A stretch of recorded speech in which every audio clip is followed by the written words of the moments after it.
allegiance to the flag of the United States of America and to the republic for which it stands, one nation, under God, indivisible, with liberty and justice for all. Thank you. Mandy, would you please call the roll? DeYoung. Here. Rainhorst. Here. Banstrup. Here. Charleston. Here. Hopkins. Here. Ford. Here. If you're on a phone or dialing in, we're getting some feedback, so could you please make sure your mic is on mute until you want to speak, if that's the case. Thank you. Can I get a motion for approval of the tentative agenda? So moved. Support. Manstra, DeYoung, any discussion? All in favor, please say yes. Opposed, no. Mandy, please call the roll. Banstrup. Yes. DeYoung. Yes. Rainhorst. Yes. Charleston. Yes. Hopkins. Yes. Ford. Yes. Motion passed. I would like to reappoint Michael Lyons to the Community Service Board. Michael has served on this board since 2017. His background is in transportation, engineering, and project management. Michael attended 16 of the 19 meetings held during his last term. If approved, his new 3-year term would expire December 31, 2025. Can I get a motion for approval? So moved. Support. Brandenhorst, DeYoung, any discussion? Okay, all in favor, please say yes. Opposed, no. Mandy, please call the roll. Rainhorst. Yes. DeYoung. Yes. Banstrup. Yes. Charleston. Yes. Hopkins. Ford. Yes. Motion passed. I would like to reappoint Nathan Guest to the Community Services Board. He has served on the board since 2020. Nathan has a passion for recreation and would love to continue using that enthusiasm to support our community. Nathan attended 15 of the 19 meetings held during his last term. If approved, his new 3-year term would expire on December 31, 2025. Can I get a motion for approval? Support. Carlstone, Banstra. Any discussion? All in favor, please say yes. Opposed, no. Mandy, please call the roll. Charleston. Yes. Banstrup. Yes. Hopkins. Yes. Ford. Yes. DeYoung. Yes. Rainhorst. Yes. Motion passed. I would like to appoint Kayla Stalick to fill a vacancy on the Community Services Board. Kayla recently returned to Pella for a position as plant manager with Pella Corporation. She would like to support the community by advocating for recreational facilities, programs, and activities that will help attract young professionals to Pella. If approved, Kayla's new 3-year term would expire on December 31, 2025. Can I get a motion for approval? So moved. Support. DeYoung, Spore, any discussion? All in favor, please say yes. Opposed, no. Mandy, please call the roll. DeYoung. Yes. Ford. Yes. Rainhorst. Yes. Banstrup. Yes. Charleston. Yes. Hopkins. Yes. All right, next item on the agenda is appointment of an ad hoc committee for community center improvements. Mike, we probably have a screen for that, yeah. Mr. Mayor, would you like me to? Yeah, I'll go. All right, be happy to, Mr. Mayor. As Mayor Dward stated, what this motion would do is appoint an ad hoc committee for the community center renovation projects that the city is planning for. Now, ultimately, what we're hoping to do with these appointments is to facilitate public input on the matter as far as the proposed use for the community center. Now, a little bit of background on some of the members that we have. This committee will be chaired by Councilmember Dave Hopkins. Now, as far as representation on some of the boards, I'll try to go off the top of my head, but if I make any mistakes on it, please feel free to correct me. What we have here on representing the Pella Community Services Board is we have Mr. Arvin Van Zanti and Ms. Amanda Schwartzfigger as well. It is important to note that Arvin will be representing the various tenants that are associated within the community center as well. So with that, we know Mr. Van Zanti is a member of Union Street Players and has been associated with the community center for a number of years. Now, as far as the Friends of the Community Center, the representative on that is Ms. Patty Van Zanti on this as well. And as council is aware, this is the organization that has actually tried to solicit funds to raise funds to ultimately enhance the use and provide for additional uses and enhancements for the Pella Community Center as well. Now, representing the Library Board of Trustees is Ms. Brenda Heisman, that is the chairperson of the Library Board of Trustees. And I believe the city's Pella Historical Committee that we have, or the city's Historical Committee, the names escape me on it. But our board on it is going to be represented by Ms. Rhonda Commode, who is also the chairperson of that board as well. And I believe Ms. Mary Robertson has a dual representation in this matter. She'll be representing the Pella Arts Center as well as Central College on the matter. Now, ultimately, as far as the tasks that the committee will be associated with, they'll be participating in the engineering and design firm selection. It's my understanding that the RFP or the proposals for engineering services are actually due back tomorrow on that as well. So I think we have received significant interest as far as engineers on this. And then in addition, before we finalize plans, we want to make sure that the City Council approves of future use for the facility. And so one of the items that we have is we're going to be conducting public input sessions hopefully next spring and talking about potential uses. This committee will be actively looking at the use of the building and making recommendations to the City Council as well. Now, once we get involved in the actual construction portion of the project, the committee will still be actively involved in the project, and they'll be making considerations on potential alternatives, and if we're successful with fundraising, maybe enhancements to the project as well. So that outlines the main duties of the committee, and with that, I'd be happy to answer any questions on this appointment, on these appointments. Okay, thank you, Mike. Can I get a motion for approval? So moved. Support. DeYoung, support. Discussion? All right, all in favor, please say yes. Opposed, no. Mandy, please call the roll. DeYoung. Yes. Ford. Yes.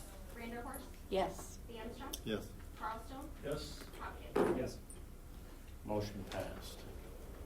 Sounds like the work of the committee will begin very soon, starting out with selecting the design firm. So this group will function similar to the rec center group that we've had working with the architects, engineers, and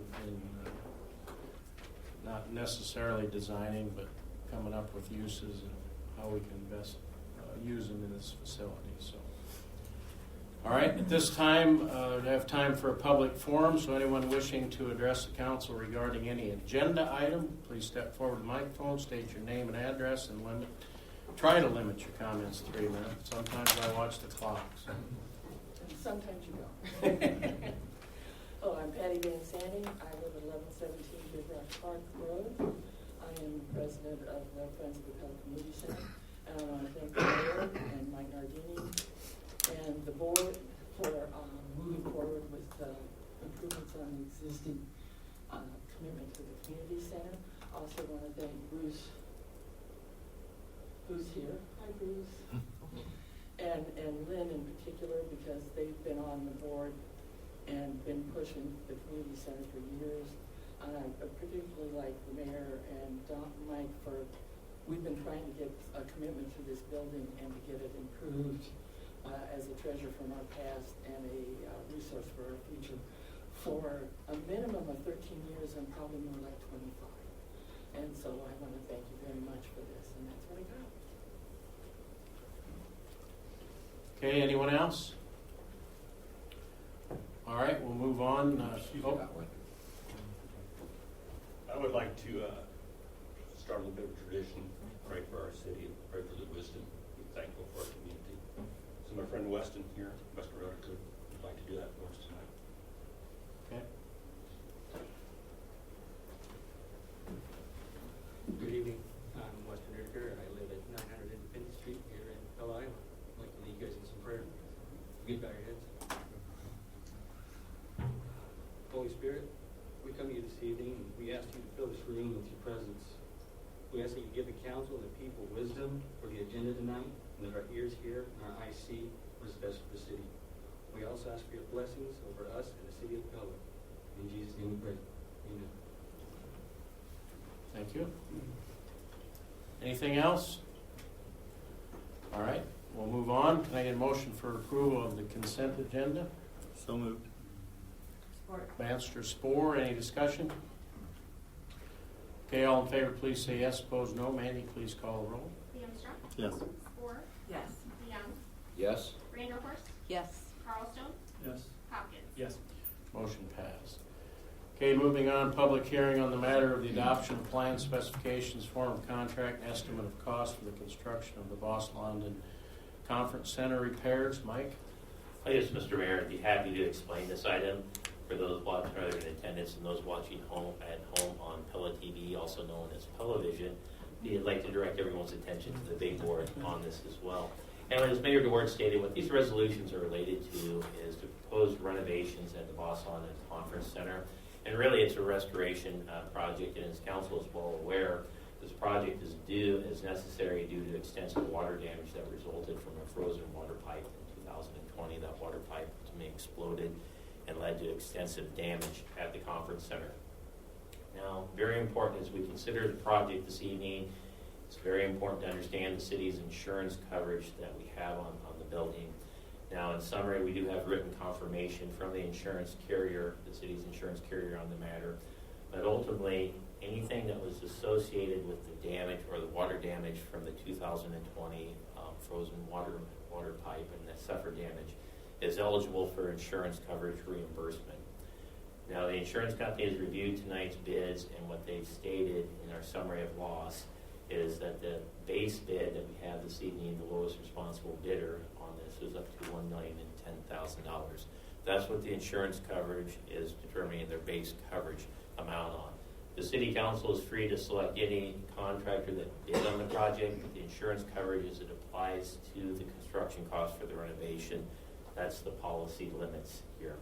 Our actual statement of damages and the revised estimate that we have today, counting the base construction cost estimate that we have our proposed contract for this, is actually $1,272,000. Now, it's very important to understand what the city's financial share of that is. Of the $1,272,000 of expenses that are associated with this project, the city's financial share of this is $5,000. So most of this project will be reimbursed by our insurance carrier on it as well. So if there is any questions on our insurance coverage, I'd be happy to explain that as we go through the proceedings this evening. Now, as far as the bids for the project, we did hold a bid letting on November 29th this year. Mandy, if we could please proceed. And as you can see, we received 3 bids on the project. And let's start off with the base bid on the project. The engineer's opinion of probable cost for the base bid was just over $571,000. And as you can see, each of the 3 construction bids that we received were significantly over the engineer's estimate this evening. Mr. Kim Mulch is in attendance, and we will also have a short presentation during tonight. I'm sure he'll be happy to explain some of the differences between Klinger and Associates estimate and where the bids came in. I would also like to add things that are outside of the purview on it. It's important to realize that as we designed the bid packages for this project, it had to align and be approved by our insurance carrier as well. So some of the items that we had did contain some considerable contingencies on it, because the insurance carrier has stated on the project is they view that the coverage is $1,010,000 and change orders associated with the bid with the base bid should be minimal at best on it as well. And so with that, some of the items had some areas that were covered by the contractor, which we think were partially to explain further higher than engineer's estimate on the project. Now, as far as the alternates that we're considering this evening, we have a presentation on those, but generally when you look at the construction bids, I believe that the range in alternates range anywhere from $180,000 up to $230,000. So Mandy, let's start off with the first one. And what I'd like to do is ask Ms. Jeanette Vaughn and Mr. Kim Mulch to please walk council through the various alternates and explain when we go with alternates 1 through 6 what these are and what's being proposed to be done as far as enhancements to the conference center. So Jeanette? Right, thank you. So alternate number 1 includes replacing the windows in the conference center side on the main level and the lower level. I was wondering where this was. And it also includes replacing the windows on the main level on the restaurant side as well. And as you can see, there's just some pictures of some of the damage of those windows, and that's just due to the age. Jeanette, Yes. just for clarification, I think you said on the conference center side, Correct. And that's not part of the million, the windows on the conference. Let's make sure we know the conference center versus the clubhouse and the restaurant. right. So, So the none of the windows in the facility were damaged with the water okay, incident, so none of the windows would be covered by the insurance. okay, Yeah. And so when we say the windows, we're talking about the conference center side, which is the door off to the left that you go in, the main level and the lower level, and then also the restaurant area. okay. Yeah. What about the pro shop and that? Is that all? That's not included. Not included, okay. Thank you. And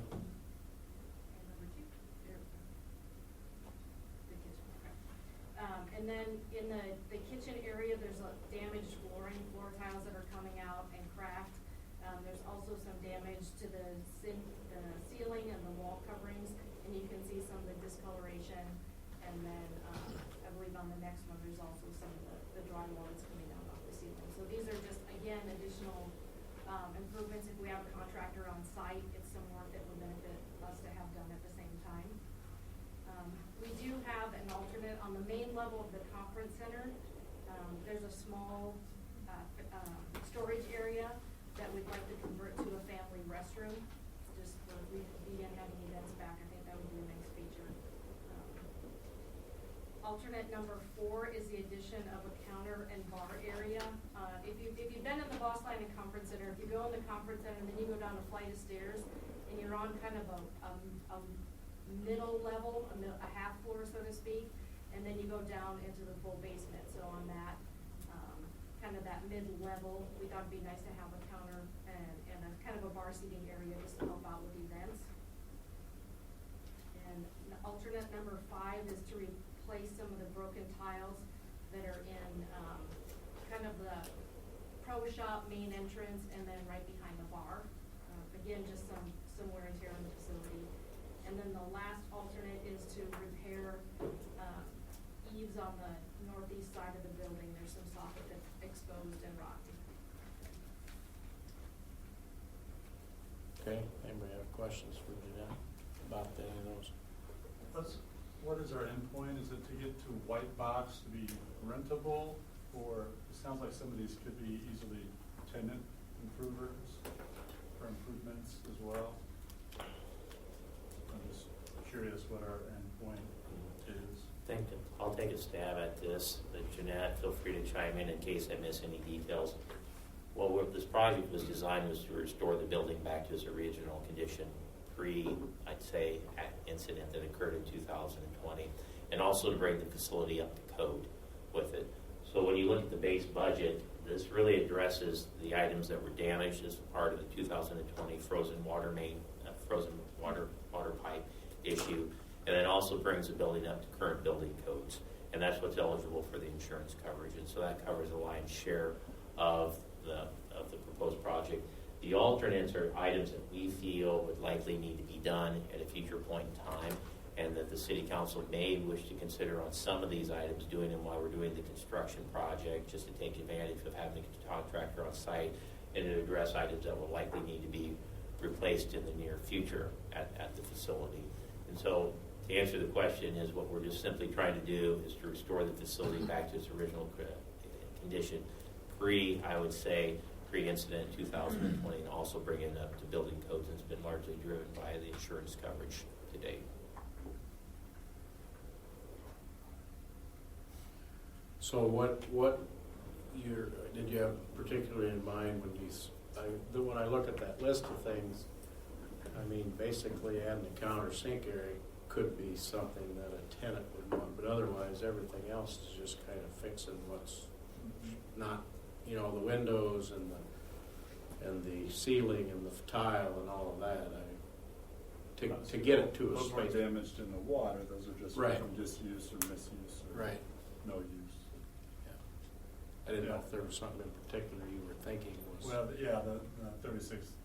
Yeah. Hoyer's 36K part, the yeah. family restroom part. I mean, we could make it, I suppose, cheaper ultimately if it just gets to white box. Yeah. If we have something in mind, then it certainly does make sense to do it while it's all torn up anyway. And Dr. Carl, so those are good points, and hold that just for a little bit longer. We'll make sure we circle back on that as far as our recommendation this evening. Okay. So. Yeah, I guess speak of it, we might as well address it right now, Mr. Mayor. All right. Our recommendation is we'd like to have additional time to evaluate these alternates, and part of the issue is to answer the question that Dr. Carlstone just answered as far as items that we have here. But a bigger part is the financial obligation on behalf of the city. With the alternates, I think did a quick calculation on it. They range in cost depending on the contractor between $180,000 and $230,000. But we think it's responsible, if we're going to need to recommend those level of repairs, that we also identify a funding source for the city council to consider on it. We'd like to have 2 additional weeks to evaluate the alternatives that were bid, and make a recommendation specifically on the financial funding sources on as well. And what we would recommend this evening is approval of resolution 6526, which adopts the plans, specifications, form of contract, and also accepts the engineer's estimate and cost on the project. And then what we would also entertain is a motion to defer any action on resolution number 6527, which awards the contract until the next city council meeting, that would be on December 20th. And what we envision is coming to the city council with a recommendation on the alternates, as well as the funding source for those alternates as well, for council's consideration on it. So with that, Mr. Mayor, there is one item before we turn it over for additional council discussions. I think it's very important for Mr. Kim Holmes to address the bids, and in particular the engineer's estimate, and why the bids were some, or at least the engineer's feelings on why they were higher than the engineer's estimate. So, Kim? Yeah, so I made some phone calls to the 2 apparent low bidders and had quite a lengthy discussion. And there's really not any one particular item or scope of work that drove the cost up. It was pretty much everything was higher than anticipated. One of the things about this project, when you have water damage, is it's very difficult, first of all, to document all the work. And we went to what I feel like were pretty great strides to show every wall and the amount of drywall that was left and the amount that was cut out, and tried to, identify all the scope of work with damage. Now, what you don't know is when you start putting in new plumbing fixtures, and we did change a few bathrooms around a little bit. You don't know what you're going to get into when you start cutting out concrete and looking at plumbing that's basically in the concrete floor. And then also wiring has to be replaced that saw water that got into the insulation of the wire. And that is kind of, the area was identified, but there's no way to identify an exact quantity for that. So there were some areas that you really couldn't 100% spell out.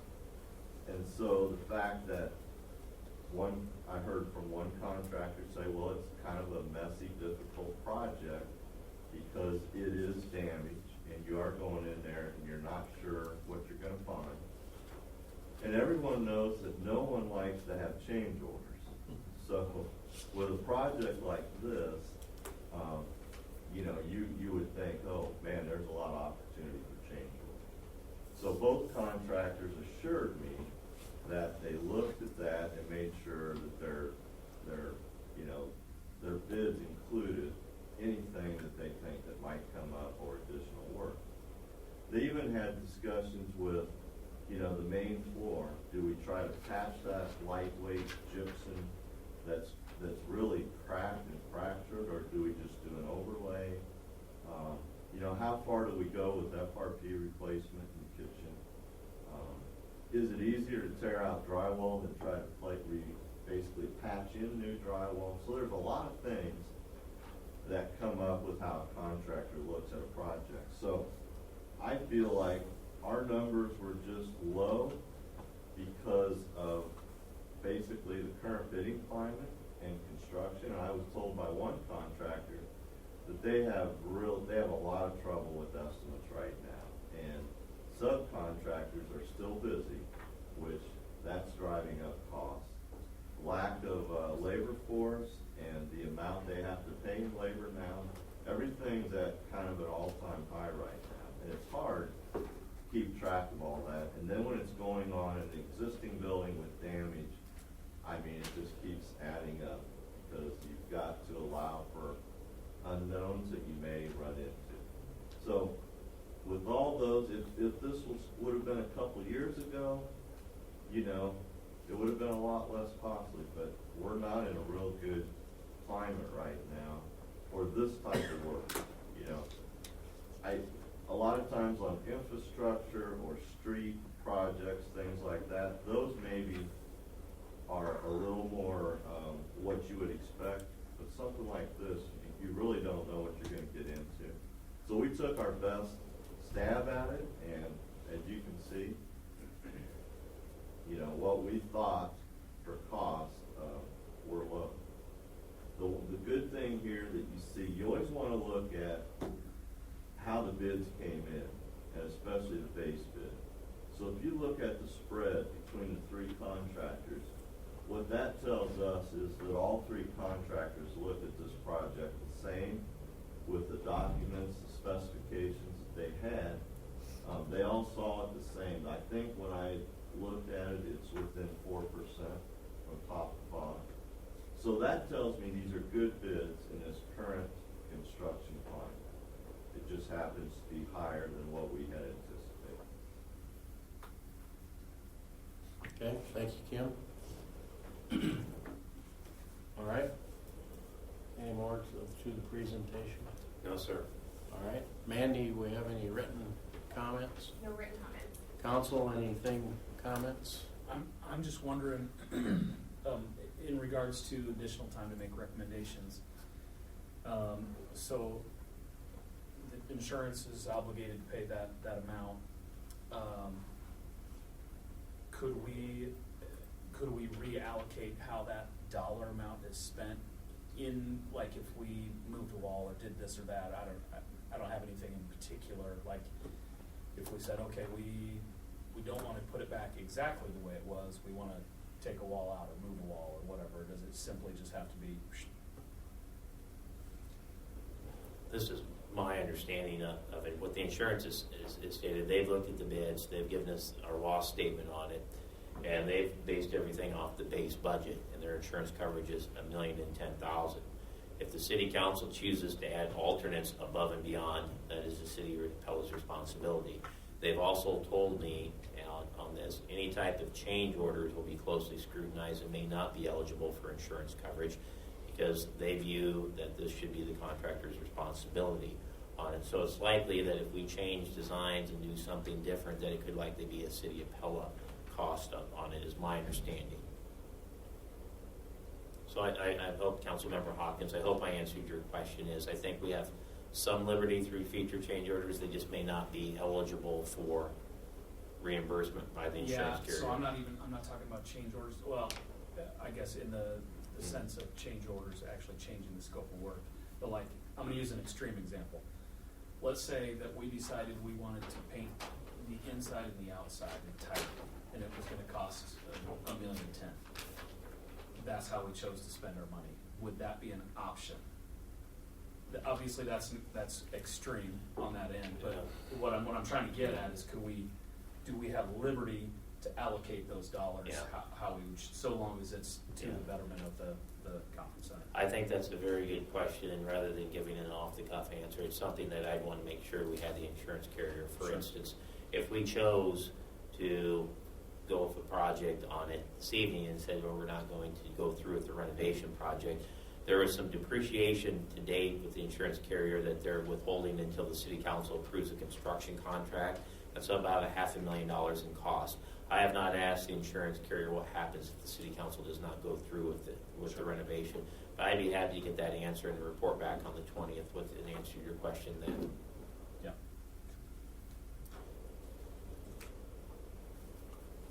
Okay, anything else, council?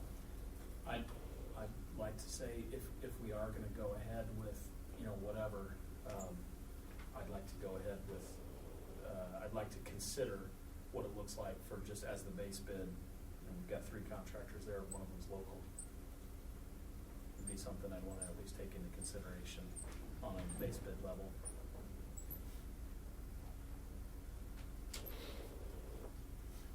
Okay. All right, any member of the audience have a comment about this particular project? Yes? Kurt Hoyer, actually, the local policeman. I think one thing I just want you to consider when you're looking at the alternates is the window part of it. I'm not sure how the other ones bid. I did take all the siding off those so I could nail pin them in. I would want you to make sure that the windows are getting installed how you want them if you pick that alternate, and it won't get slitted and caulked because you would not be happy with that. The other thing you may want to consider, more long-term with that facility. The vinyl siding is not in that great a shape, and if you look at all the corners on it, it's all stucco, and it's bird nests all the way around. At some time, you're gonna have to redo the siding on that building. That would really be the prime time to bring your cost down on the windows and redo the siding in the windows at that time. So consider that in your deliberations.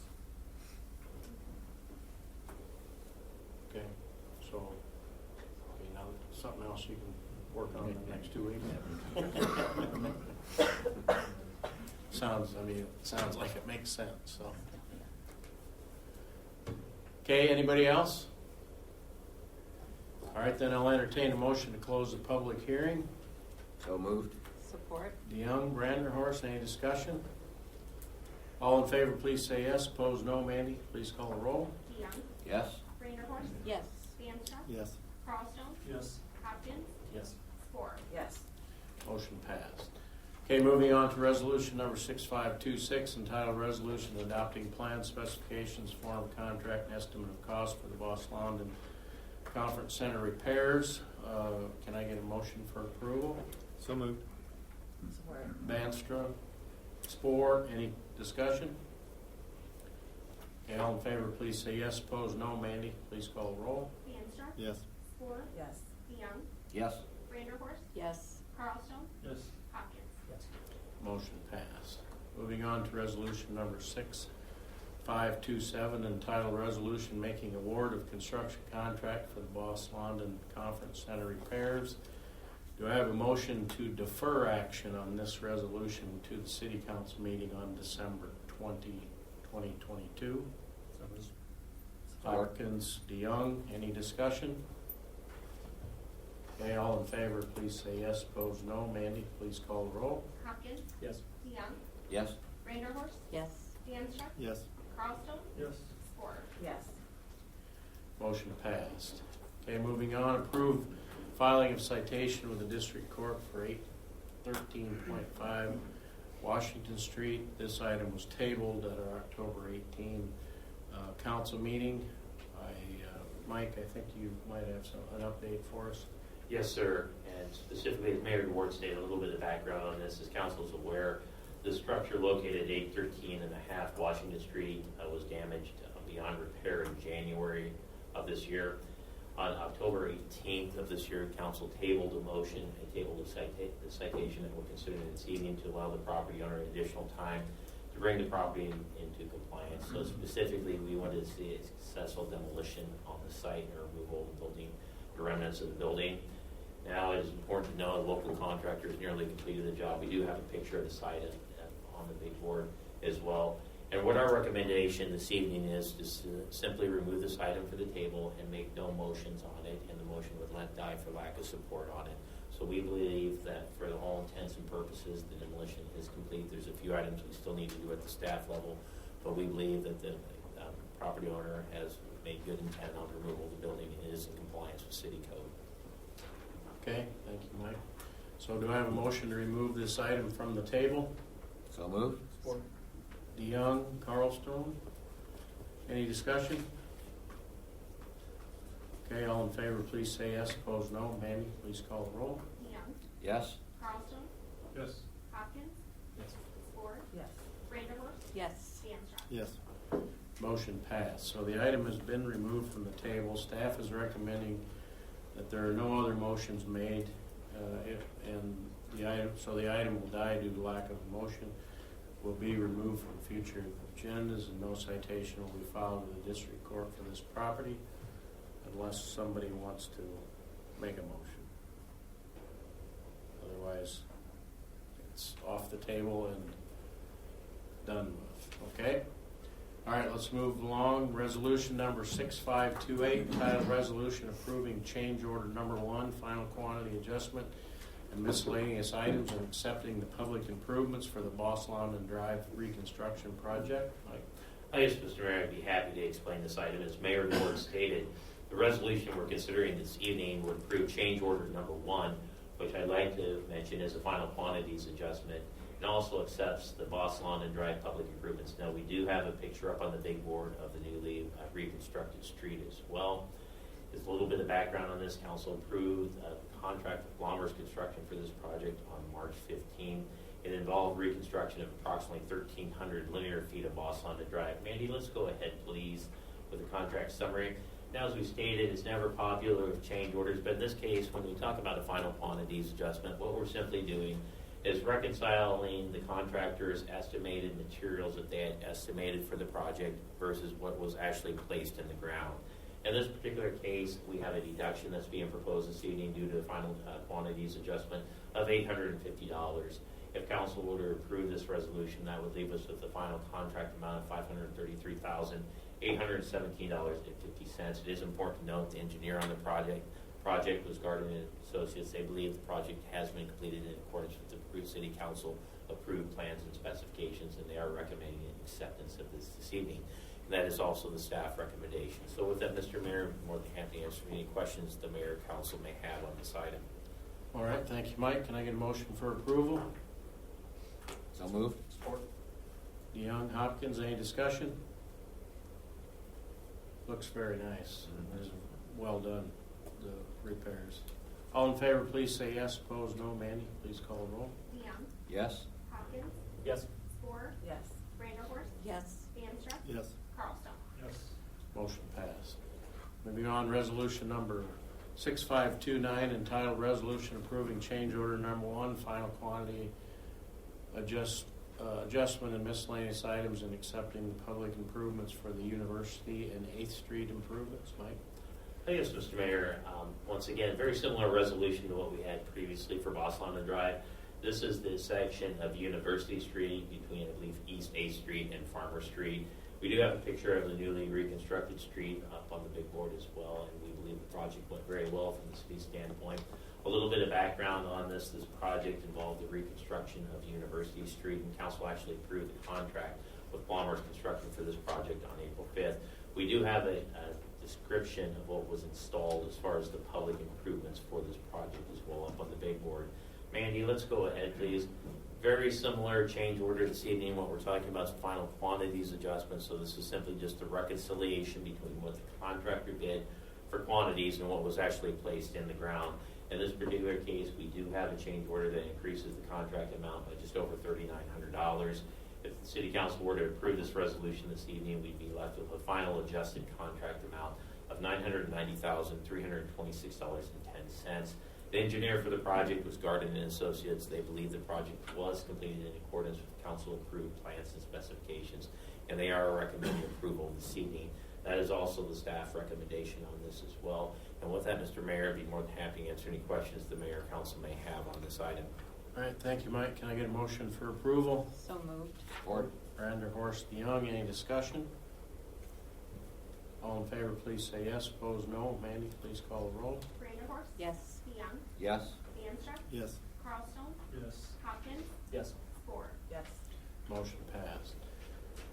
Moving on, resolution number 6530, entitled Resolution of Pella City Council Approving Final Plat of South Main Subdivision. Mike? Yes, Mr. Mayor, I'd be happy to explain this item. And as Mayor DeWard stated, with this resolution, we are considering a final plat for South Main, a plat 2 that is located at 412 Broadway Street. Now, we do have a picture of the plat up on the big board. And just to orientate the audience in attendance and watching at home, Main Street is located over here. Independence Street is up here. P Street is here. The current phase 1 of the South Main development is located right over here, and the Peace Lutheran Church is right here. Now, as we stated, and council is aware, there's 2 types of plats that we usually consider. The preliminary plat is the overall game plan for the development, whereas the final plat oftentimes is the final plat. It is used for land transferable purposes, and that's what we're considering this evening. I believe the final plat is this yellow highlighted area that we were looking at right here. If you were to drive out on the site, what you would see is 6 new housing units that are currently under construction on that site. So let's go ahead, please, Mandy.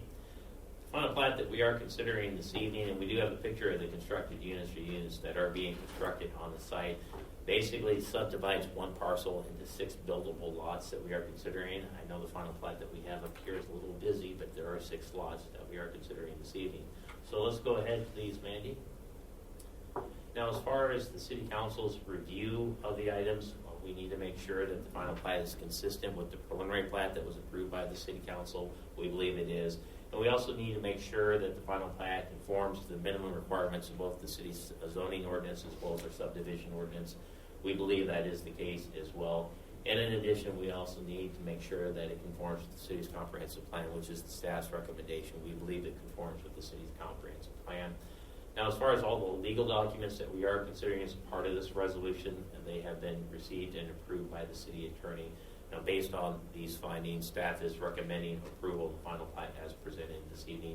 It is important to note that the Planning and Zoning Commission did consider the final plat at their November 7th meeting, and they unanimously approved the final plat that we are considering this evening. So with that, Mr. Mayor, that concludes the staff presentation. Once again, I'm more than happy to answer any questions on this item. All right, thank you, Mike. Can I get a motion for approval? So moved. Support. Branderhorst Spore, any discussion? Okay, all in favor, please say yes. Opposed, no. Mandy, please call the roll. Vanderhorst. Yes. Spore. Yes. DeYoung. Yes. Vanderchuck. Yes. Carlstone. Yes. Hopkins. Yes. Motion passed. Okay, moving on to ordinance number 1022, entitled an ordinance providing that general property tax is levied and collected each year on all property located within the Timberview urban renewal area in the City of Pella, County of Marion, State of Iowa, by and for the benefit of the State of Iowa, City of Pella, County of Marion, Pella Community School District, and other taxing districts be paid to a special fund for payment of principal and interest on loans, monies advanced to and indebtedness, including bonds issued or to be issued incurred by the city in connection with the Timberview urban renewal area, the Timberview urban renewal plan, and this is the second reading of this ordinance. Mike? Yes, Mr. Mayor, we'll try to simplify that lengthy introduction on this particular ordinance. And as council is aware, we approved the urban renewal plan on November 15th. This is the last step in the development process, and that's simply adopting a TIF ordinance. Now, the real intent of the TIF ordinance, if you were to look at this area in purple, that closely matches the urban renewal plan that the city council, in fact, it's the exact area for the urban renewal plan. It's also the boundaries of the ordinance that we're considering this evening. With this ordinance, what it would allow the city to do is collect the property taxes from the new buildings that will be built on this site. Those new property taxes, a large percentage of those property taxes will be rebated back to the developers to help finance the cost of the public infrastructure for this development. The estimated cost of the public infrastructure, which lies in two things, actually three, is the extension of Hazel Street to the northern boundary of the purple area that we have up here. East Park Lane is located right over here. Hazel Street is right here, terminates down here. Hazel Street would be extended up to the north. And we also have two side streets that are located right up here, spur streets, I believe, on this item. So when you look at the public infrastructure cost, once again, there's $2.5 million. What this ordinance would simply do is, inside this purple area, any new valuations, new homes that would be built on the site, I believe phase one had to propose 36 new homes. So the valuations for those new homes, about half the property tax dollars that would be collected would be used to help finance the public infrastructure that's necessary for those homes to be built. That's all we're simply doing. This is the last step in the development process. And so with that, Mr. Mayor, I believe that concludes the staff presentation on this item. I'd be more than happy to answer any questions the council may have. All right, thank you, Mike. Can I get a motion for approval? So moved. DeYoung, Hopkins, any discussion? Okay, all in favor, please say yes. Opposed, no. Mandy, please call the roll. DeYoung. Yes. Hopkins. Yes. Spore. Yes. Vanderhorst. Yes. Vanderchuck. Yes. Carlstone. Yes. Motion passed. Okay, moving on. Ordinance number 1023, entitled an ordinance providing that general property taxes levied and collected each year on certain property located within the Webster Park urban renewal area in the City of Pella, County of Marion, State of Iowa, by and for the benefit of the State of Iowa, City of Pella, County of Marion, Pella Community School District, and other taxing districts be paid to a special fund for payment of principal and interest on loans, monies advanced to and indebtedness, including bonds issued or to be issued, incurred by the city in connection with the Webster Park urban renewal area, the remaining parcels, and this is a second reading. Mike? Yes, Mr. Mayor. Very similar ordinance to what we just approved, the second reading on Timberview. This is the second reading on the Webster Park Urban Renewal Plan. A little bit of background on this in 2018. We adopted an urban renewal plan for the Webster Park Urban Renewal Plan. That urban renewal area is generally this black highlighted area that you see right here. And subsequently, we adopted a TIF ordinance for phase 1 of the South Main development. Phase 1, again, is located right here. So what that ordinance allowed us to do was capture property taxes that on the new buildings that were being built on site, and they would be used as rebates back to the developer. What we're considering is a TIF ordinance that would address everything else that's built in the urban renewal plan. So this TIF ordinance basically covers the area that's not blue inside the black highlighted area. So it's all the area that has the diagonal lines through it. Basically, we have two items. We have the South Main Phase 2 that we just finished approving the final plat on this evening on there. This is this area right here. And then we also have the Main Street Market up here. And once again, the intent of it is to capture the valuations off the new buildings that are being built in these areas. And those will be rebated back to the developers that would be used incentives to redevelop this site on here. So with that, Mr. Mayor, fairly simple, hopefully it was a simple explanation of what we're approving this evening. Once again, it's the last step in the development process. So with that, I'd be happy to answer any questions the mayor or council may have on this item. All right, thank you, Mike. Can I get a motion for approval? So moved. Support. Hopkins, Spore, any discussion? No. Sorry. Okay, all in favor, please say yes. Opposed, no. Mandy, please call the roll. Hopkins, Yes. Spore, Yes. DeYoung, Yes. Vanderhorst, Yes. Stanser, Yes. Carlson. Yes. Motion passed. Okay, moving on to abstract of bills number 2116. Can I get a motion for approval? Move to approve and issue warrants.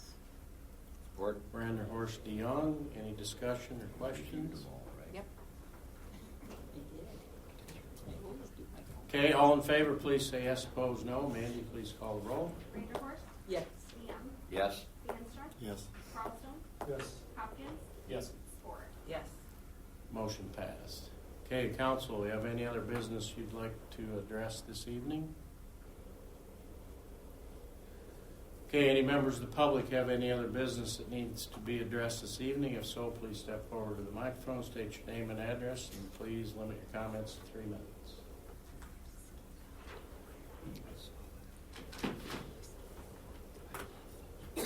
Chief Cox, 3224 South Street. I was just curious how many years 50% of the tax would go to support the TIF. Is there a time frame on that? For we the, just discussed. for the South Main? Yeah, both projects. Timberview, and is this like 10 years, 5 years, 2 years? 20 years? Timberview is a residential development. It has a 15-year expiration date. For the South Main and the Webster Park Urban Renewal, that was a blighted area, and there's special rules that apply in Iowa for blighted on it. I don't believe it has a sunset or expiration date on it, so it's up to the discretion of the City Council. Once the obligations of the Urban Renewal Plan are finished, then it'll be a decision of the City Council if it's returned to the general tax base, which I would anticipate it would be at that time. Okay, thank you. Yeah. Okay, anything else? All right, then we're going to, oh, sorry.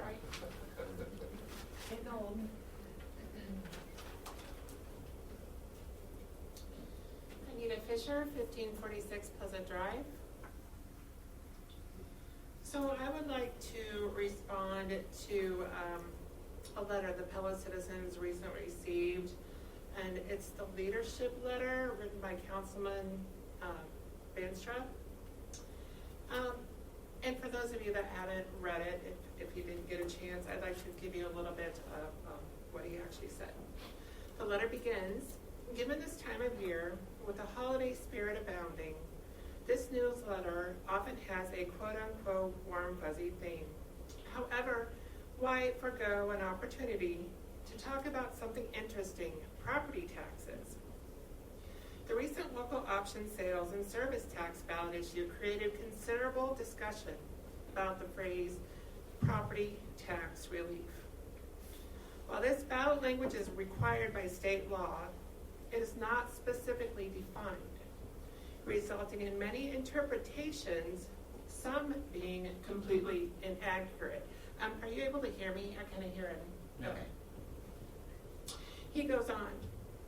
Because the measure passed by a comfortable 12-point margin, 56% to 44%, I decided that rather than rehashing those nuances, a quote unquote big picture look at the property taxes would be more valuable. Unquote. Mr. Banstra, you called some of the interpretations completely inaccurate. A large group of Pella's citizens aren't so sure. We all have heard the explanation of property tax relief equals infrastructure. Unfortunately, this misleading explanation was repeated in the town crier and on social media. According to the Office of the Iowa Secretary of State, property tax relief means a deduction of property taxes. And so, after asking their staff to please look at the ballot in question online, they obliged and proceeded to explain that according to September's lost ballot verbiage, 0% of the funds will be allocated for property tax relief, none. I would also like to add that as defined by Iowa State Code and reaffirmed by the Marion County Board of Supervisors, monies spent on infrastructure are not classified nor considered property tax relief. Thus, the 12-point margin you speak of was obtained by false pretenses, as the explanation given to Pella citizens was not altogether truthful. Councilman Banstra goes on to say, quote, I decided that rather than rehashing those nuances, a big picture look at the property taxes would be more valuable. 30 seconds, please. For the numbers you shared in your leadership letter, at least 44% of the voters will like accurate answers and transparency to what you call nuances. Why was the City Council not willing to guarantee us in writing a percentage in property tax relief like it has been? We all know Pella's a wonderful yet expensive place to live. What reason or reasons do you have to not give Pella citizens relief? As this would have been beneficial to all the people you were voted in to serve. Okay, time's up. Thank you. Anyone else? I will finish this later with you. And that's probably where it belonged in the first place, to have a discussion with him. No, there's more to it. I just Okay. can't get a hold of you What do you want to say, Danny? I think I have a lot of people interested in a couple project updates. Okay. So we were fortunate, we had a great fall, and we did get a lot done, but we have two not done yet. 250th and Vermeer, they're actually shouldering today, concrete's on the ground, we hope to have it open by the end of the week. The old City Hall Alley project, however, we had a lot of utilities in the way that held us up, and we did call it quits for the year. We rocked it, we're gonna maintain it. Some have an opinion the rock that we put down and rolled may be better than the pavement that we took out. So we think we get through the winter, we plan to get the west phase done before tulip time. Mother Nature works for us in the spring. Okay. Okay, anyone else? All right, we're going to move into a policy and planning discussion about a proposed amendment to the development agreement with RDP Holdings and the Pella Entertainment Group. Mike? Thanks, Mr. Mayor. I'd be happy to explain this item. As Mayor Ward stated, the purpose of this policy and planning session is to discuss a proposed amendment to the Prairie Ridge Commercial Development Agreement here. And a little bit of background on the agreement. On September 7th, this agreement was officially approved by the Pella City Council. And then on December 7th, Council approved a reassignment of the obligations and benefits of the Smash Park parcel that's located within the commercial subdivision. So we're talking about the Prairie Ridge subdivision. Right now, there's two entities or two buildings that are built out there. That's the Smash Park property and also the new Chick-fil-A building as well. And so on December 7th of 2021, Council approved a reassignment of the obligations and benefits as it pertains to the Smash Park lot. And that's what we're here to talk about this evening, because the proposed amendment talks about amenities with the Smash Park lot. And there's two items that the developer is requesting Council approval on. And again, this is to get the ultimate intent tonight is to address any questions the Council may have On the amendment, we do have a representative of the developer here this evening, and ultimately staff's looking for guidance on this proposed amendment. Now, specifically what the developer is asking is they're requesting a 2-year extension on the time frame to install an outdoor miniature golf course. If you recall, when we approved the Smash Park development, we talked about amenities.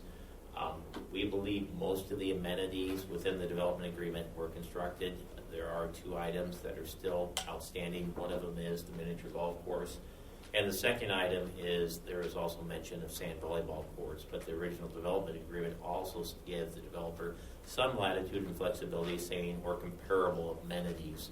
What the developer has on this and what the development agreement stated is the developer had until December 31st, 2023 to install the miniature golf courts and the sand volleyball courts. What they're asking for is a 2-year extension on installation of the miniature golf course. And the easiest way to explain this item is if you look at the Smash Park parcel, there's power lines that are just to the north of this parcel. In fact, you can see the power lines in this picture that was showing up here on the big board. Mid-American Energy has informed the city that they're planning on relocating those power lines in 2024. So from the miniature golf standpoint, it's a relatively expensive amenity. What the developer would like to do is have the power lines removed on it before they start construction on the miniature golf portion of the project, because it could actually extend to where the power lines are at right now. That is the reason. Excuse me a second, Mike. Hey, could we take any personal conversations outside? Hey, could we take personal conversations outside? We have someone trying to make a presentation. And yeah, I can hear you. Please take it outside so that he can speak and we can listen. As I was stating, Mid-American plans to relocate the high voltage transmission lines that you see up here. And so what the developer is asking for is to be able to complete these by the end of December of 2025. So if the power lines are removed by Mid-American in 2024, this gives the developer a full year to install the power lines to the miniature golf course up here. And in some of it, they haven't, it's my understanding, they haven't finalized the plans on the miniature golf course, but it could extend into the easement area that is currently being dedicated for the transmission lines on that. And so that's the first part of the request. The second part of the request from the developer is they'd like to remove the requirement to build the sand volleyball courts. And the reason for this is they're not sure. It's my understanding on this, and I'd ask the developers, if I misspeak, please correct me on this. They're not sure that the sand volleyball courts align with their business plan, or if there would be some other amenity that could be possibly advantageous to the developer. So it's my understanding they intend to solicit public input on future potential amenities, such as possibly adding cages or additional outdoor outdoor pickleball courts on this as well. So those would be under consideration on it. But once again, the formal amendment that we have in front of us this evening would remove the requirement for the sand volleyball courts. So before we go on with these items, is there any questions on the miniature golf course, the requirements for the miniature golf course, or what the developer is proposing in this amendment? Okay. Let's go ahead, please, Mandy. Now, from city staff's perspective, when we look at the development agreement, there's lots of moving parts on this, and I want to state for the record, to date, the developer is in full compliance with the terms of the development agreement. They've met their obligations under the current development agreement. And the reason we're talking about this amendment this evening is we want to make sure that we address the amendment before we meet one of our obligations that we have to meet. Well, the development agreement called for, and I'm reciting some of this off my head, so I may be a little bit off, but the developer, as it related to the Smash Park lot, was required to build a public street for the development and dedicate that public street to the City of Pella, along with all associated public utilities. That street is the new Goldenrod Street that connects to Fifield Road. The developer has finished construction of the public infrastructure. They've also finished construction on the Smash Park Regional Entertainment Center. In addition, they've agreed to the city's minimum tax assessment requirements for the development. I may be a little bit off, but I think it was right around $5 million of taxable valuation on it. So from city staff standpoint, they've met all their obligations. What the city has stated in the development agreement, if you build the public road, the public infrastructure, the city standards, dedicated to the City of Pella, build the Smash Park Regional Entertainment Center up there, agree to sign the minimum tax assessment.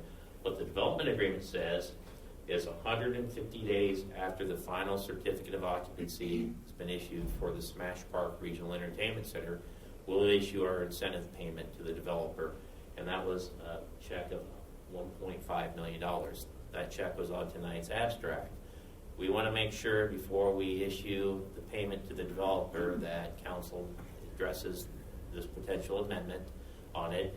We have somewhat of a timing issue going on because our obligation to pay this is before December 31st, 2023, when the miniature golf courts are scheduled to be installed along with the sand volleyball courts. But with this proposed amendment, the reason we're addressing it tonight is we want to make sure there's no questions on the proposed amendment as presented by the developer before we issue the city's incentive payment to the development. So that's what we're really here for, Mayor, is looking for guidance. We want to make sure with the proposed amendment is presented that we address the questions of the council, and that it's also okay from city staff standpoint to issue our incentive payment to the development, which we, the city, is obligated to perform. So, Mr. Mayor, we'll be happy to answer any questions on the proposed amendment, and we're also ultimately looking for guidance from council on this issue. So Mandy, can we go back a screen? So I just want to make sure everybody understands what the request is to extend the time to build the mini golf course for one of the big reasons to tell those.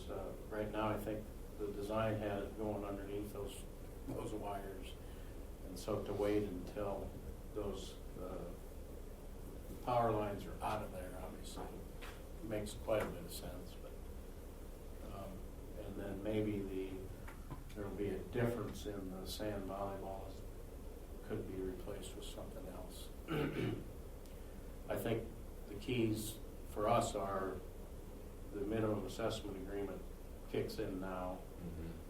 This isn't going to affect that, and that's where we get our revenue for the 1.5 million. So I don't see it as a problem. Does anyone have an issue with it? Yeah, my only thought, and maybe this is splitting hairs a little bit, would be that if you could find what percentage the sand volleyball courts were and what percentage the mini putt was, and withhold those dollars till they were actually done. Like if one was 35,000 and the other was 15,000, that you would, and I'm just throwing those numbers in the air, that you'd issue the 1,450,000 and hold the others back until it was done, according to the agreement that we initially had. But like I said, that was the only thought that I had as a possibility. I thought that'd be a good faith to get the things completed. Okay. Any other thoughts? Do we have any idea where those power lines are going? Underground, elsewhere? Yeah. And I would say this, Mr. Nate Spurgeon is attending his daughter's athletic event at Pella High, so I know he's not on the phone tonight, as luck would have it, on it. But we believe the power lines will be relocated to the public right-of-way, which abuts Washington Street on it as well. And so right now they go across private property. They're going to be closer to, I'd say, Highway 163 and come up at the point where they terminate before they cross over to the airport property. So that's my understanding of where they're going to.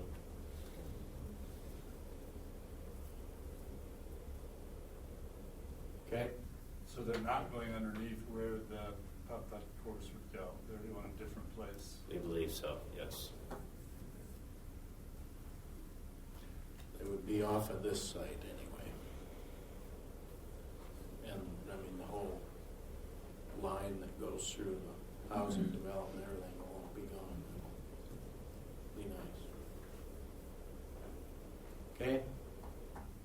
Anybody have, Calvin's expressed maybe an issue. Anyone have an issue with this agreement? If we bring it back, we I think actually vote on it. If we're talking about an extension time, it's not unreasonable. Makes more sense to look at it when that's all out of the way. I think the mini golf will be a hit. Pella hasn't had that for years. And I think too, the Pella location, this is the first time it's really been franchised, so recognizing that we're a different community than Des Moines, and what worked in Des Moines maybe doesn't quite work as you think about the sand volleyball court, so I love that they're gonna get some feedback as to what the right move is, so I think it all makes sense.